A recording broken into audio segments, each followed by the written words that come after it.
Assalamualaikum warahmatullahi wabarakatuh. Waalaikumsalam warahmatullahi wabarakatuh. Halo teman-teman wanita, kembali lagi bersama saya Uliana Umifah di podcast Pesona Wanita, ruang inspirasi untuk para perempuan hebat. Nah, hari ini pemirsa, kita bakal bahas sesuatu yang relate banget mungkin buat kamu yang suka ngomong depan umum, tampil percaya diri, atau bahkan mau belajar supaya nggak gugup lagi nih saat tampil. Karena tema kita hari ini adalah kisah perjalanan seorang perempuan MC. Wah, pastinya keren dan seru banget ya obrolan kita hari ini teman-teman. Nah, gimana kalau langsung aja kita sapa? Soalnya narasumbernya sudah hadir bersama saya nih.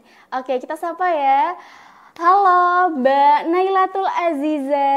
Iya, halo, selamat siang. Siang, Mbak. Gimana nih, Mbak, kabarnya? Alhamdulillah lumayan sehat, lumayan meskipun agak pilek dan serak sedikit ya. Aduh. Gitu, karena mungkin musimnya pancaroba, jadi memang lagi musimnya sakit gitu. Oke, semoga cepat sembuh ya, Mbak. Iya, amin, ya. terima kasih doanya. Dan terima kasih juga sudah hadir walaupun di tengah-tengah kesibukan Mbak dan Mbak juga kurang fit ya. Iya, alhamdulillah nggak apa-apa. Oke. Alhamdulillah masih bisa hadir di sini. Nah, Mbak sekarang kesibukannya lagi ngapain nih? Kesibukan harian? Iya, kesibukan harian nih. Kalau kesibukan harian biasanya saya ngajar, terus ngejob kayak gitu ya. Kalau ngajar, karena memang jadwal ngajarnya memang full dari pagi, siang, sore, malam itu ada. Jadi untuk job MC sebenarnya tuh kayak di sela-sela waktu ngajar gitu. Jadi kalau bisa dibilang MC itu freelance-ku atau part-time-ku dari ngajar gitu. Meskipun ngajar pun juga part-time ya, karena aku juga masih kuliah ya. Jadi memang semuanya itu part-time. Jadi emang dimanapun ada sumber rezeki, di situ kita harus mencari gitu lah, harus mendatangkan, bukan mendatangkan ya, menjemput, iya betul, menjemput rezeki itu. Berarti gitu. kesibukan Mbak sekarang kuliah juga ya, Mbak? Iya, Di Unisnya juga ya, Mbak? kuliah, alhamdulillah. Terus juga ngejob sebagai MC betul. dan juga sebagai guru ya, Mbak ya? Iya, ngajar. Oke. Mbak kan menjadi MC nih. Betul. Udah MC di mana aja nih, Mbak? Oh, kalau untuk MC, alhamdulillah untuk saat ini ya masih dikasih kesempatannya di Jepara. Tapi semoga untuk kedepannya dapat kesempatan dan juga pengalaman di luar kota, karena juga saya pengen bisa jadi MC yang kayak orang-orang hebat di luar sana, bisa tampil di depan umum atau bahkan ngelit acara atau event besar ya. Oke, kita doakan sama-sama ya teman-teman. Amin. Untuk saat ini masih di Jepara gitu. Kita langsung masuk ke pembahasannya aja pada hari ini ya, Mbak ya. Soalnya juga teman-teman kayaknya sudah pada nggak sabar nih. Iya. Nah, dari sekian banyaknya bidang komunikasi publik, kenapa sih Mbak Naila lebih memilih menjadi MC? Oke, komunikasi publik ya. Sebenarnya kalau kita bicara komunikasi publik, ketika komunikasi publik itu mungkin di depan umum, public speaker itu akan menyampaikan sebuah info. Tapi kalau MC itu tuh ngasih experience loh. Karena apa? Kenapa aku bilang ngasih experience? Karena seorang MC itu dia akan dikasih experience gimana cara dia ngelit suatu acara, bagaimana cara dia ngelit audience. Nah, di situ adalah experience yang nggak semua orang itu bisa tahu, dan komunikasinya juga dapat kayak gitu. Jadi memang kalau kita bilang komunikasi sama public speaking itu dua hal yang berbeda. Jadi komunikasi dan public speaking itu aku artiin dengan dua hal yang berbeda. Komunikasi itu punya makna sendiri dan public speaking punya makna sendiri. Dan rata-rata orang yang terlahir introvert itu malah bisa memfokuskan bidangnya di public speaking. Meskipun kadang orang, aku nggak bisa public speaking nih, soalnya aku tuh introvert. Kadang kan kayak gitu ya, kalau teman-teman kita bilang tuh, aku nggak bisa ngomong di depan umum, aku tuh introvert, kayak gitu. Enggak, malah justru rata-rata public speaker yang hebat-hebat itu berasal dari dia yang introvert, kayak gitu, bucin di kamar. Maksudnya bucin di kamar tuh kayak sukanya ngurung diri di kamar, scroll HP. Nah, tapi ketika dia mau menggali potensinya, dia tuh bisa jadi seorang public speaker, kayak gitu. Nah, ketika komunikasi itu biasanya didapatkan dengan orang-orang yang extrovert. Kenapa aku bilang kayak gitu? Karena komunikasi itu adalah hubungan orang lain dengan orang lain. Antar orang ya. Jadi ketika kita berkomunikasi, kalau orang introvert itu kan bilangnya sosial bateraiku habis gitu kan, sosial butterflyku sudah nggak ada lagi, udah habis gitu ya, energinya udah habis. Nah kalau orang ekstrovert kan suka tuh ketemu sama orang. Nah ketika kita jadi MC, kita bisa dapat keduanya, komunikasi dan public speaking. Karena kita komunikasi dengan orang lain, kita komunikasi dengan klien, kita komunikasi dengan yang nge-handle acaranya, PJ-nya atau PIC-nya kita sebutnya, itu kita benar-benar bakal dapat experience kayak gitu. Jadi memang oke banget sih kalau teman-teman mau join di industri per MC-an, itu bakal seru banget, banyak banget der-der-dornya kalau zaman sekarang tuh bahasanya kayak gitu. Pasti gedebak-gedebuk tapi seru banget. Oke, gitu. Jadi menjadi seorang MC itu harus bisa keduanya ya Mbak ya? Iya, betul. Bisa komunikasi, bisa juga public speaking. Betul. Nah, oke, selanjutnya mungkin Mbak bisa ceritain kali ya, gimana sih awal mulanya Mbak menjadi seorang MC? Itu emang udah cita-cita Mbak atau berawal dari nggak sengaja nih? Oh gitu ya, MC ya. Sebenarnya kalau MC itu memang aku pengen. Cuma dulu itu aku pengennya tuh kayak gini. Aku lihat orang, wah dia kok bisa nge-MC ya, pakaiannya rapi, bagus, keren, suaranya bagus. Terus ketika dia ngomong tuh benar-benar diperhatiin orang. Dia ngomong kan, kalau seorang MC itu ngomong benar-benar di awal dia membuka acara. Jadi benar-benar first impression, ya kan. Nah di situ kayak aku pengen, kayaknya seru deh kayak gitu. Nah di situ aku mikir bagaimana ya caranya aku bisa menciptakan biar first impression orang itu ke aku oke nih ketika aku membawakan suatu acara. Nah berarti kan dengan cara nge-MC. Nah dengan cara itu aku lihat dulu itu, aku kebetulan alumni pondok kayak gitu ya. Aku alumni pondok karena dulu kebetulan aku nggak pernah dapat kesempatan buat nge-MC di pondok pesantren atau di sekolah-sekolah ya. Mungkin tergolong anak yang introvert ya, mungkin anak yang pendiam, jadi nggak pernah dapat kesempatan apapun itu. Bahkan kayak kalau mungkin di SD, SMP itu ada yang namanya membacakan UUD, Pancasila, terus protokoler kalau upacara. Itu benar-benar aku nggak pernah dapat kesempatan itu. Dan memang aku akui suara aku itu cempreng gitu ya, bukan dari suara yang bagus itu enggak. Jadi memang mungkin aku nggak ada basic di situ gitu, nggak ada yang memang betul-betul basic ilmu yang aku punya kayak gitu. Nah terus akhirnya aku amati tuh, Kak aku pengen ya kayak gitu. Nah finally aku coba amati, ketika aku udah keluar dari pondok, aku di kampus, aku sering tuh ditunjuk kayak, kamu jadi MC ya, kamu jadi MC ya, kamu jadi moderator, kamu jadi ini, kamu jadi host dan lain sebagainya. Dan finally aku kayak ngerasa, aku bisa nggak ya? Oke, kalau aku dulu di pondok sering lihat teman-temanku nge-MC tuh kayak gini, orang-orang nge-MC tuh kayak gini. Nah, di situ aku mengamati dan mengaplikasikan. Jadi memang sih kesempatan itu datang bukan dari hal yang mungkin sebelumnya itu kita pernah dapat, tapi dengan cara kita amati itu kita bisa menjadi bisa kayak gitu ya, bisa menjadi bisa. Karena di situ pun aku merasa ketika aku mengamati teman-temanku, mengamati orang-orang, dan akhirnya aku aplikasikan di diriku, itu aku bisa kayak gitu. Aku coba, dan sekarang kan juga zamannya digital era ya. Digital era, di era digital ini itu kan banyak banget MC-MC hebat yang ngeposting tuh di sosial media, TikTok, Instagram, dan lain sebagainya, tentang bagaimana seorang MC itu, bagaimana cara mengolah suara, bagaimana intonasinya, dan lain sebagainya. Di situ aku belajar bagaimana caranya biar jadi seorang MC. Dan ternyata MC di kampus dan MC di luar dengan MC di pondok itu berbeda, sangat berbeda. Semuanya itu ada tupoksinya masing-masing dan ada tempatnya masing-masing ya. Jadi kadang kalau misalnya kita membawakan suatu acara dengan nada dan juga gaya yang kita sering pakai di kampus, itu orang luar itu bukan nggak suka, tapi mungkin kurang suka dan kurang pas karena bahasanya yang terlalu formal dan lain sebagainya kayak gitu. Jadi dari situ aku belajar banyak. Akhirnya aku menekuni di kayak ikut webinar-webinar kayak gitu tentang public speaking, terus per-MC-an dan lain sebagainya. Terus mulai aku join di industri perweddingan, aku baru masuk di MC wedding ini benar-benar sebenarnya baru 2 bulan. Kalau dibilang benar-benar baru 2 bulan. Dan itu juga alhamdulillah aku diajak sama orang kayak gitu. Jadi dikenalkan dan diajari bagaimana sih caranya jadi MC wedding, karena sebelumnya pun aku nggak pernah terfikirkan, bahkan nggak ada dalam list kehidupan aku bakal jadi MC wedding.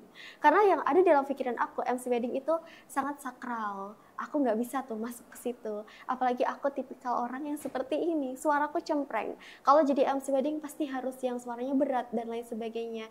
Tapi aku coba mengikuti saran orang tersebut dan akhirnya sekarang mungkin bisa jadi side job aku dan bisa jadi jalan rezeki insya Allah. Oke, gitu kita bahas satu-satu ya Mbak. Betul, boleh. Berarti dari awal itu Mbak tuh ngejob MC itu di kampus, baru keluar ya Mbak, dan sekarang memasuki wedding ya Mbak ya. Nah tadi Mbak sempat juga nyebut kalau suara Mbak tuh Mbak ngerasa cempreng, padahal aku ngeliat udah cakep, udah bagus banget loh Mbak. Nah mungkin Mbak bisa sharing ke teman-teman gimana cara Mbak untuk ngadepin rasa insecure dan tantangan Mbak itu di suara cempreng. Mungkin ya teman-teman yang ngerasa juga suaranya cempreng kayak aku. Jujur aku ngomong biasa sama ngomong ketika nge-MC itu beda. Kadang tuh kayak gitu. Bahkan ketika aku ngelit ya di wedding, kalau resepsi itu kan ngelit ya kayak nge-briefing ini kayak gini, kayak gini, kayak gini. Ketika video briefing diputar dengan video pas aku MC itu bener-bener bisa 180 derajat terbalik kayak gitu. Karena memang basicnya suara aku cempreng kayak gitu. Tapi hal yang perlu aku garis bawahi, dengan suara aku yang cempreng, bagaimana caranya aku bisa jadi seorang MC? Berarti aku main di intonasi suara, intonasi, tone suara itu aku perbaiki. Bagaimana caranya? Bagaimana sih cara orang MC itu ngomong, gaya komunikasinya itu seperti apa? Kayak misalnya ketika membuka suatu event itu seperti apa? Itu aku pelajari dari gaya bicaranya dan intonasinya. Jadi memang aku pakai intonasi ya, mungkin lebih ke nada intonasi yang aku tekankan. Dan lama-kelamaan kayak nada dan intonasi itu membentuk suara aku jadi mungkin lebih enak didengar, mungkin kayak gitu. Yang sebenarnya kalau ngomong biasa tuh cempreng banget kayak gitu. Berarti tips dari Mbak Naila ini adalah kalau supaya nggak cempreng dengan cara intonasi ya Mbak ya? Iya betul. Dan satu lagi mungkin bisa pakai suara diafragma. Suara diafragma itu suara perut ya. Dan itu lumayan susah. Dan sampai sekarang pun aku mungkin belum bisa konsisten pakai suara diafragma. Kadang permasalahan itu ketika nge-MC, kadang tuh aku belum bisa terlalu stabil, belum bisa ngatur kestabilan suara. Karena memang basically suara aku bukan yang bagus, jadi kadang aku pakai diafragma. Di satu sisi ketika aku ngejeglek itu aku suara aslinya tuh bisa muncul gitu loh. Jadi emang itu yang harus diantisipasi gitu. Jadi memang suara diafragma itu harus dilatih ya. Kalau bisa latihannya pun rutin. Juga ya kalau bisa setiap pagi sih. Dan aku belum bisa konsisten untuk itu. Kalau untuk makanannya gimana Mbak? Atau Mbak menjaga juga atau gimana? Kalau untuk makanan ya jujur sebelum dapat ya lumayan banyak job ya untuk sekarang. Itu aku makan itu kayak seblak, gorengan itu masih yang berminyak-minyak gitu ya, sangat oke banget lah ya buat aku makan. Kopi, es, itu kan surga dunia ya kalau kita makan itu ya. Tapi lama-kelamaan aku mikir kalau aku makan itu terus, pertama suara aku yang cempreng tambah cempreng, yang kedua kesehatan aku tuh bakal gak stabil juga, bukan cuma suara tapi kesehatan aku. Jadi memang untuk sekarang bahkan makan pun kalau misalnya kayak di resto-resto aku lebih pilih air putih dan sampai rasanya aku udah lupa kalau misalnya minuman manis itu gimana sih rasanya. Kayak udah lama banget iya jarang banget aku minum. Kayak misalnya pesen ya, misal beli apa ya, kita beli chicken katsu kayak gitu, aku lebih pilih minum air putih aja. Bukan kita masalah ngirit atau nggak punya duit, tapi lebih realistis aja. Ternyata minuman paling seger setelah minum itu air putih loh.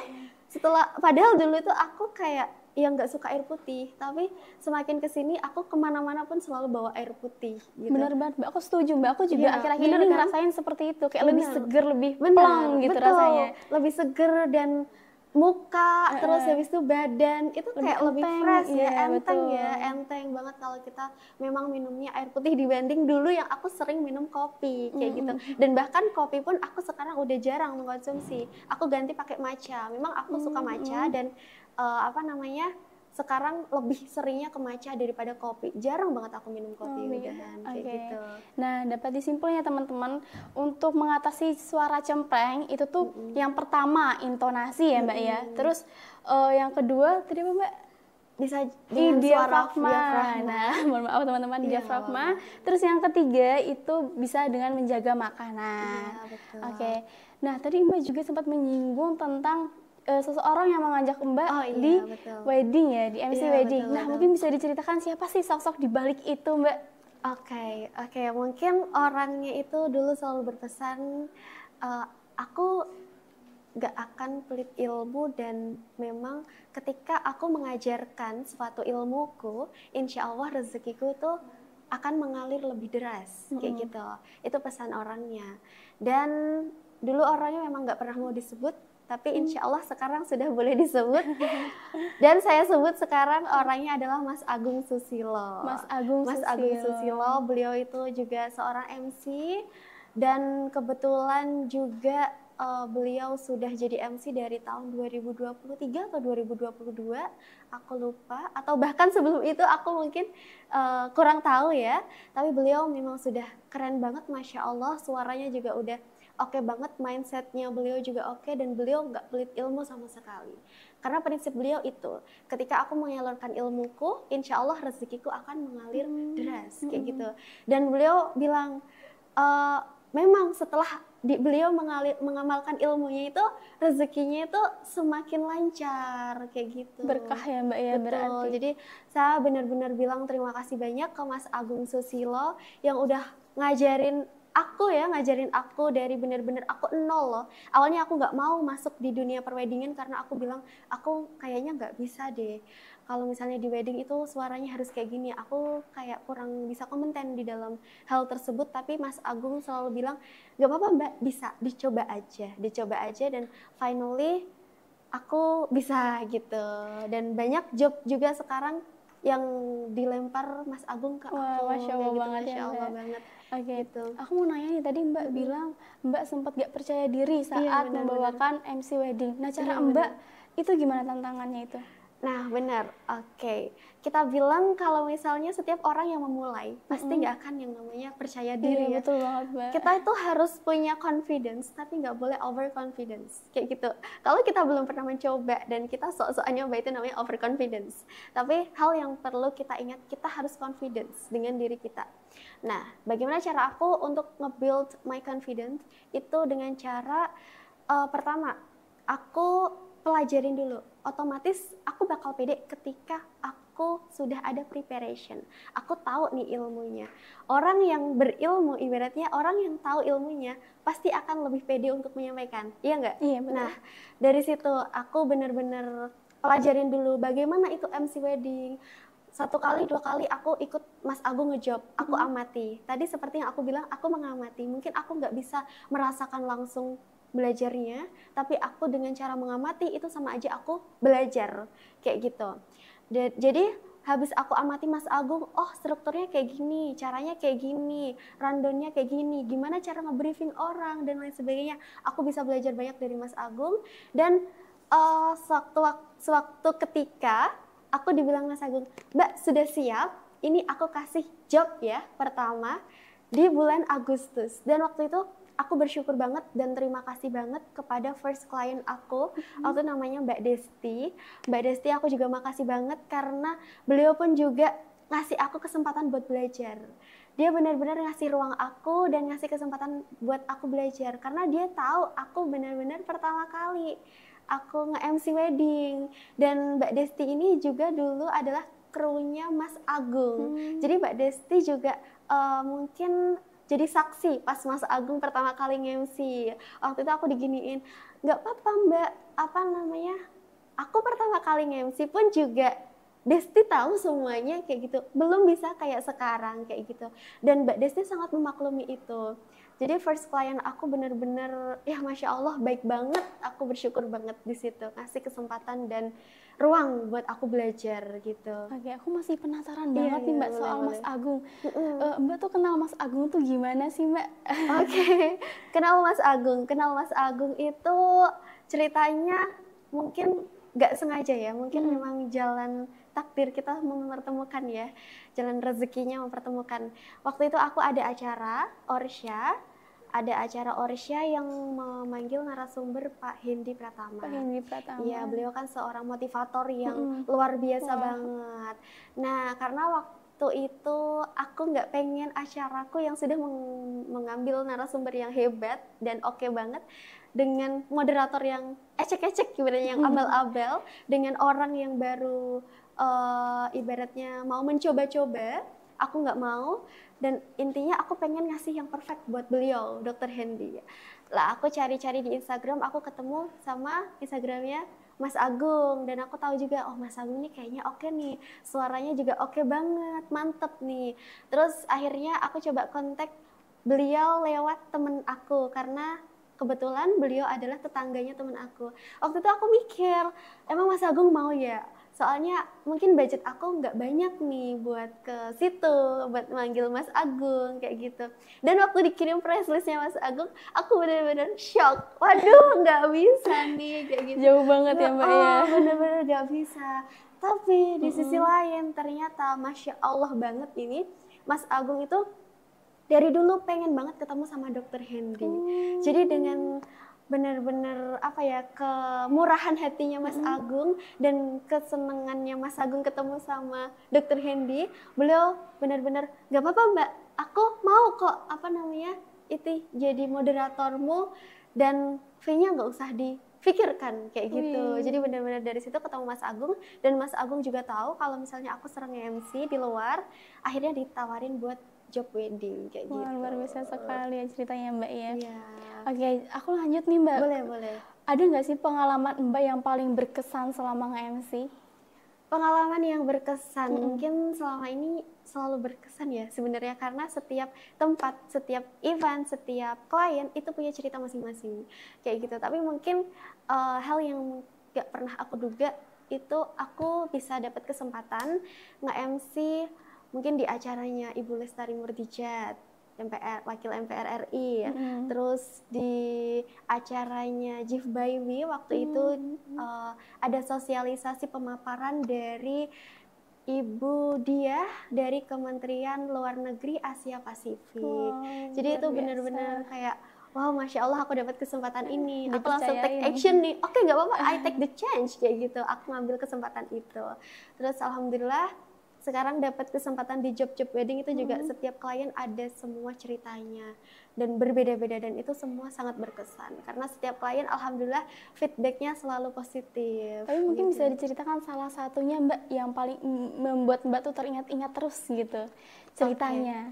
Yang pertama kali sama Mbak Desti itu ya, mungkin Mbak Desti yang first job aku, benar-benar kesempatan pertama, ruang belajar aku pertama, dan di situ tuh benar-benar permasalahan itu banyak gitu. Kompleks sekali ya Mbak. Iya, sangat kompleks, dan seorang MC harus menangani dong permasalahan yang ada di dalam lapangan kayak gitu.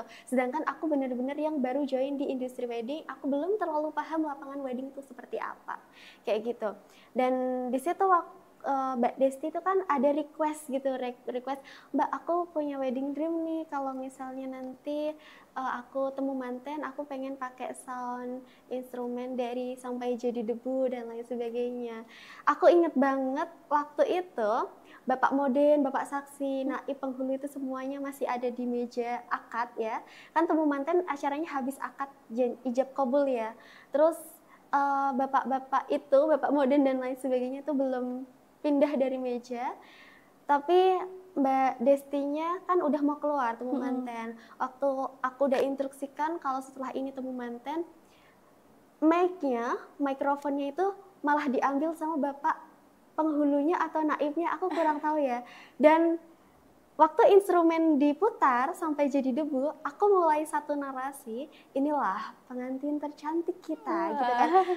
Ternyata Bapak Modennya tuh malah serakalan kayak yang Allahumma ya ampun, itu, aku bener-bener kayak aduh ya ini gimana ya, udah mah first time banget itu requestnya pengantin aku. Dreamnya lagi ya Mbak. Iya, dan waktu itu kan aku tatapan sama Mbak Desti, jadi tuh langsung kayak gimana, aku nggak tahu, aku aku udah cuma di luar bisa kendali kayak banget ya itu Mbak bener-bener ya. out of the box, dan aku bingung banget bagaimana cara mengendalikan itu, karena itu benar-benar baru first time dan aduh kacau banget menurut aku benar-benar minta maaf banget sama Mbak Desti.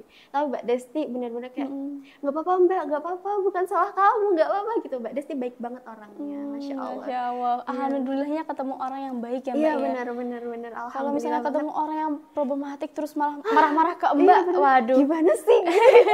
Aduh, udah pura-pura bisa ya kamu tuh kayak gitu kan. Udah dibayar malah dream aku Iya, loh ini bener. gitu. Apalagi bayar dia kan kayak gitu. Tapi Mbak Desti bukan orang yang seperti itu. Aku bilang Masya Allah banget Mbak Desti. Oke. Dan di dunia MC itu kan banyak orang bilang katanya cuma modal ngomong doang. Padahal Iya, betul, aslinya tuh enggak sih Mbak, enggak sesederhana itu Iya, ya kan. betul. Nah, Aku selalu diomongin seperti itu. Nah dari tadi kan Mbak sudah menyebutkan tantangan-tantangan. Nah cara Mbak mengatasi tantangannya gimana? Misalnya salah sebut nama atau seperti tadi atau gimana itu Mbak? Oke, kalau misalnya nih aku di dunia MC itu memang nggak cuma modal ngomong guys. Kalau misalnya kita dulu ngomong kayak enak nih, kan cuma modal ngomong gitu nih, enak nih MC kayaknya enak nih modal ngomong doang. Ternyata enggak guys, karena kalau kita tahu MC itu kekuatan utamanya itu di mental. Karena ketika kita salah, mental kita yang akan dihantam kayak gitu. Kalau mental kita nggak kuat, ya udah selanjutnya kita nggak akan mau lagi kayak gitu. Betul banget. Jadi aku pernah ada di momen ketika aku nge-MC di suatu event formal dan dihadiri oleh Bapak PJ Bupati Jepara. Bapak PJ Bupati Jepara ada protokolernya lengkap, itu ada Bapak Kadin, Bapak kepala-kepala dinas, semuanya lengkap itu di situ. Dan ketika aku menyebutkan nama dari Bapak PJ itu salah. Jadi dulu namanya siapa ya? Bapak Edi Supriyanta. Kayaknya aku bilang kayaknya Bapak Edi Supriyanto kayaknya, dan langsunglah ditegur sama protokolernya, gimana sih gitu, kayak Mbak kok bisa salah, tadi kan sudah dikasih tahu kayak gitu. Kalau misalnya mental aku down, benar seketika itu mental aku down, tapi bagaimana cara aku mengatasinya setelah aku ngomong salah, ya aku harus minta maaf dengan cara kayak mohon maaf Bapak Edi Suprianta. Mungkin aku mengantisipasinya dengan cara mohon maaf kayak gitu. Kalau misalnya aku ada typo di omongan ya, kayak misalnya setelah ini kita akan apa gitu ya, kayak salah omong gitu kan, mohon maaf. Nah gitu, kayak kita bisa mengantisipasinya dengan cara mohon maaf dulu, itu nggak apa-apa gitu, daripada kita asal nerenjel itu malah kurang sopan ya gitu. Oke, jadi cara menanggapinya kalau supaya misal kita ada salah kata itu nggak apa-apa, bilang maaf. Ya namanya juga manusia. Iya. Kadang juga ada nge-lag-nya, blundernya, itu udah naluri. Ternyata menjadi seorang MC itu bukan cuma soal ngomong doang, tapi juga mental ya Mbak ya. Mental. Apalagi zaman sekarang Gen Z, kadang-kadang dikit-dikit mental health. Nah, untungnya Mbak Naila ini sangat-sangat kuat, luar biasa sekali. Beri tepuk tangan dulu dong semuanya. Alhamdulillah. Oke. Mbak, selanjutnya, menurut Mbak makna kata suara itu apa sih? Suara, oke. Suara itu menurut aku aset ya. Aset terpenting dalam hidup aku sekarang itu suara. Kalau aku nggak punya suara, aku nggak bisa kayak gini sekarang. Kenapa aku bilang suara itu aset terpenting? Semua pekerjaan aku berasal dari suara.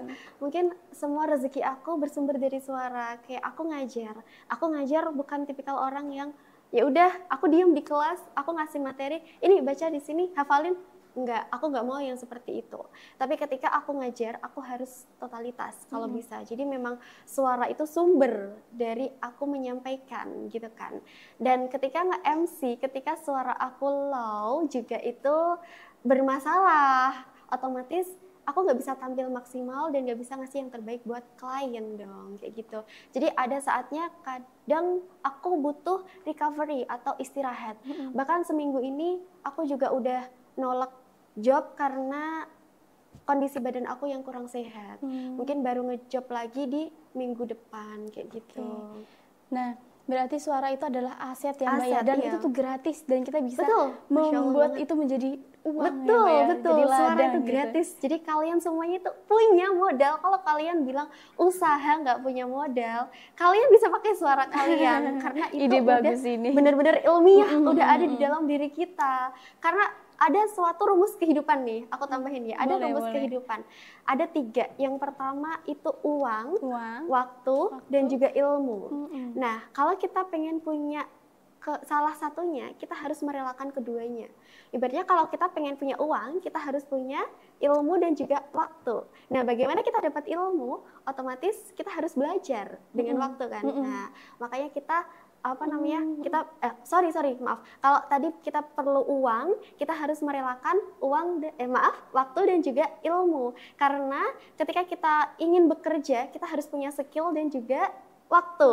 Tapi ketika kita pengen sebuah ilmu, kita harus merelakan uang dan juga waktu. Karena ketika kita pengen sebuah ilmu, kita pengen belajar, kita perlu biaya untuk belajar, menambah skill, dan kita butuh waktu untuk itu. Dan juga sebaliknya, kita pengen waktu, ya kita harus punya uang dan juga ilmu, kayak gitu. Oke, Mbak. Dan suara itu gratis. Jadi nggak perlu modal, kamu tinggal ngasah lagi suara kamu jadi ilmu. Jadi kamu nanti bisa dapat uang kalau kamu udah punya waktu, terus kamu jadiin suara kamu itu ilmu, jadi nanti bisa jadi uang kayak gitu. Luar biasa sekali. Semua itu bisa jadi cuan kayak gitu. Oke, Mbak. Nah, reaksi keluarga Mbak setelah melihat kalau Mbak tuh memutuskan untuk serius menekuni di bidang MC itu gimana? Menyupport kah atau gimana, Mbak?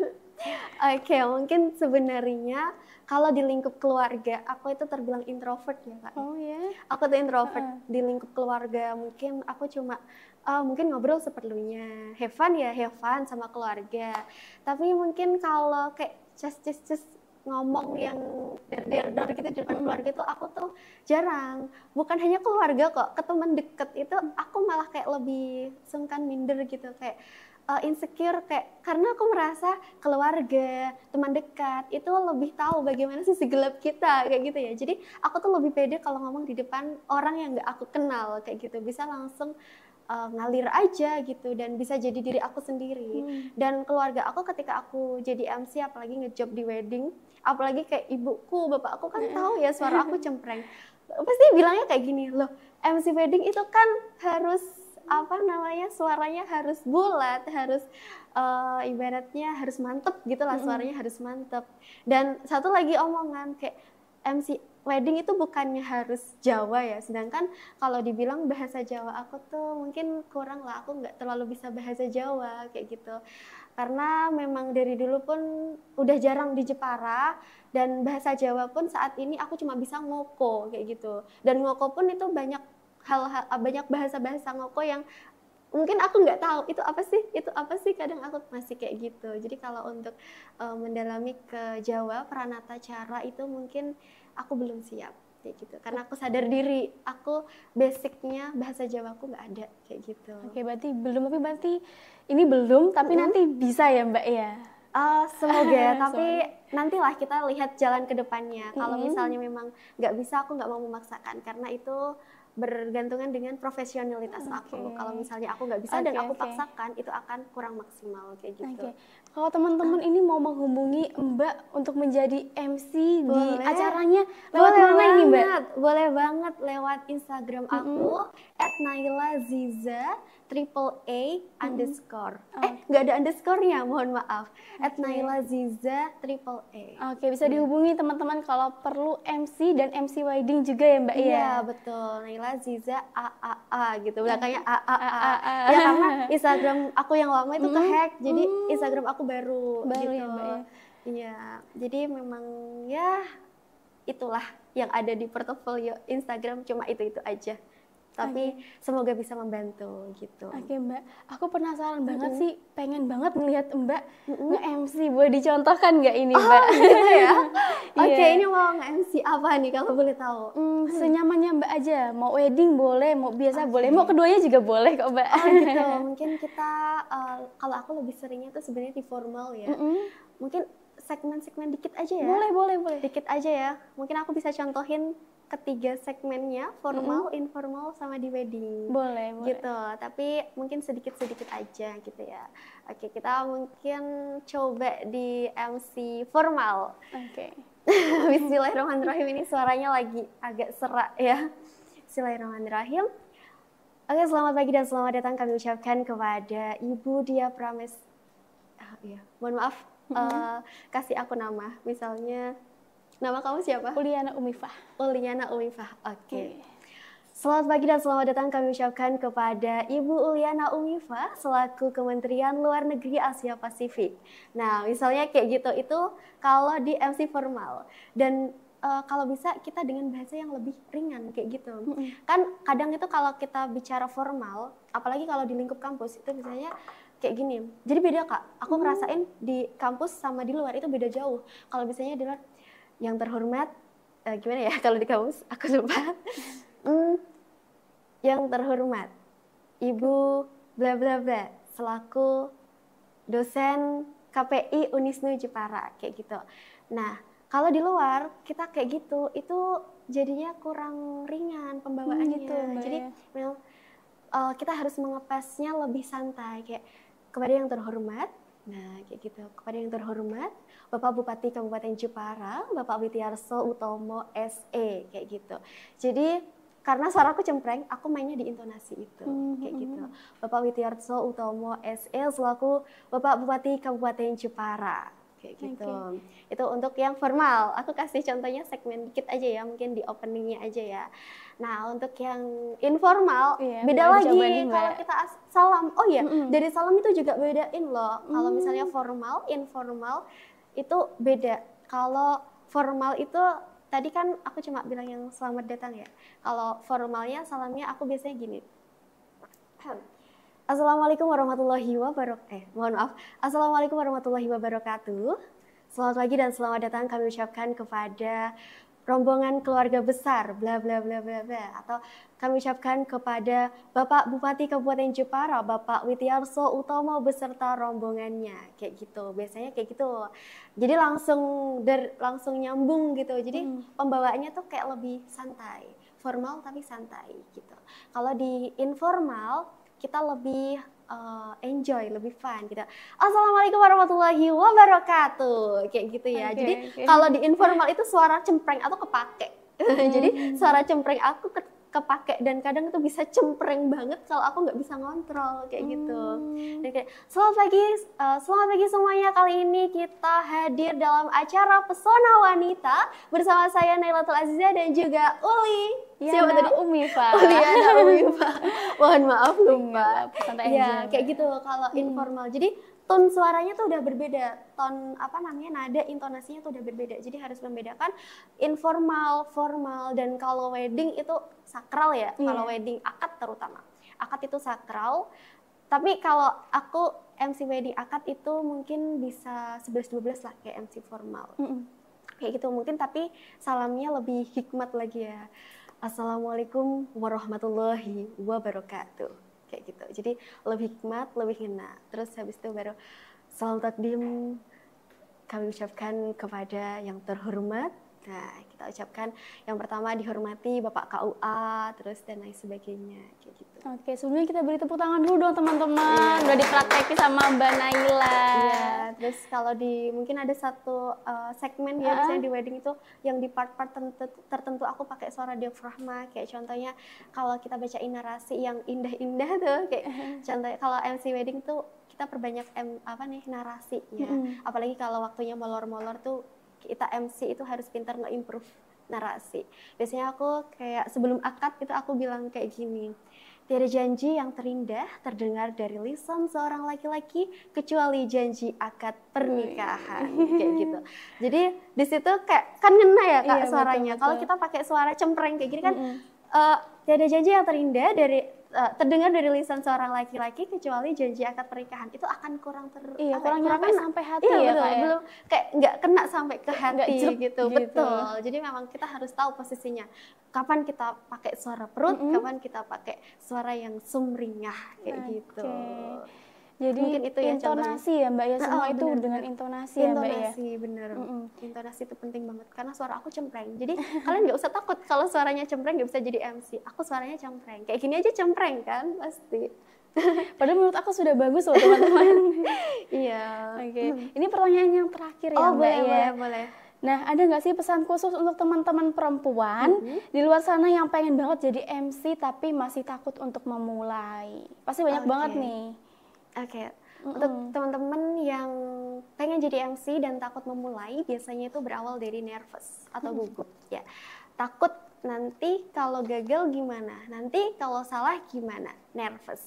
Dan pesan aku buat teman-teman semuanya, jangan pernah takut untuk mencoba. Gagal itu wajar. Kalau gagal kita perbaiki, evaluasi kita maksimalkan. Nah, dan untuk teman-teman semuanya, jangan pernah bertengkar dengan rasa gugup yang ada di dalam diri kalian, tapi menarilah di atas rasa gugup itu. Karena sejatinya seorang MC yang hebat pun pasti tidak terlepas dari rasa gugup, kayak gitu. Dan satu hal yang paling aku ingat sebelum aku memulai on stage, ibaratnya on stage, aku selalu melafalkan doa, yaitu mungkin aku bisa share ke teman-teman dan teman-teman mungkin bisa amalkan doanya, karena menurut aku ketika aku membaca doa itu aku bisa lebih tenang dan mungkin aku bisa lebih rileks. Yang pertama doanya, Robbi syrahli sodri wayassirli amri wahlul uqdatam min lisani yafqahu qawli. Amin. Nah, itu kan doa yang mungkin simple, maksudnya kita sering dengar ya. Iya, sering banget. Iya, sering banget. Di situ ada yafqahu qawli, faqih qawli. Qawli itu kan ucapan kita. Nah, maka semoga kita dilancarkan dalam omongan kita ke depannya. Dan juga yang kedua, Robbi yasir walatu asir ya Robbi tamim bil khair, agar urusan kita, acara kita itu dipermudah. Jadi ketika acara itu lancar, yang seneng itu bukan cuma tuan rumah atau yang punya acara, tapi MC itu loh seneng gitu loh. Betul banget. Karena alhamdulillah effort kita worth it ya, iya, kayak gitu. Lancar gitu. Betul, ya, Mbak, ya. alhamdulillah kayak gitu. Jadi jangan pernah takut gagal untuk mencoba gitu. Oke, terima kasih banget untuk Mbak Naila sudah berbagi cerita dan juga inspirasinya. Nah, ternyata obrolan kita sudah sampai di akhir nih, Mbak. Iya, alhamdulillah. Alhamdulillah, semoga obrolan tadi bisa menjadi penyemangat buat teman-teman yang lagi berproses menuju impian. Amin. Nah, jangan lupa saksikan juga episode-episode selanjutnya di Pesona Wanita. Saya Uliana Umifah pamit undur diri. Wassalamualaikum warahmatullahi wabarakatuh.